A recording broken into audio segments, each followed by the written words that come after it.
কি এটার মধ্যে? এটার মধ্যে জ্যান্ত মাছ। দেখি নিয়ে আসো, দেখি কী মাছ আনছে আজকে আবার। বাজারে যেতে পারলাম না, এত গরমে কি করে বাজারে যাব? ঢালো দেখি আমাদের কী মাছ আনছে। এত গরমে বাজার যাওয়া যায়? এই তো। শুধু মাছের ঝোল আর আচ্ছা দেখছি কি আছে, ঢালো দেখি আগে। সব মাছ কুটে দিয়েছে? একটু মাছ দিয়েছে। মাছ কুটে দিয়েছে? হ্যাঁ, ঢালো দেখি। তাছাড়া মাছ আনুন।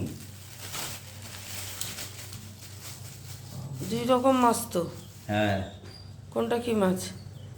পাবদা মাছ। এটা হচ্ছে মিনি পাবদা। পাবদাগুলো পুরো টাটকা। হ্যাঁ, এই এই পাবদা মাছ আর এই জ্যান্ত বাটা মাছ? জ্যান্ত বাটা। ছাড়ো, এটা রেখে দিই। হ্যাঁ, সাইডে রাখো। এই দেখো, আজকে হচ্ছে পাবদা আর এই জ্যান্ত বাটা। পাবদাগুলো একদম টাটকা দেখে বোঝা যাচ্ছে। কী করবো, বাজার যেতে পারিনি গো, বেলা হয়ে গেছে। আর এত রোদ, এই রোদের মধ্যে বাজার যাওয়া আজকে আর হলো না। এই যা, তো আজকে এই রান্না হবে।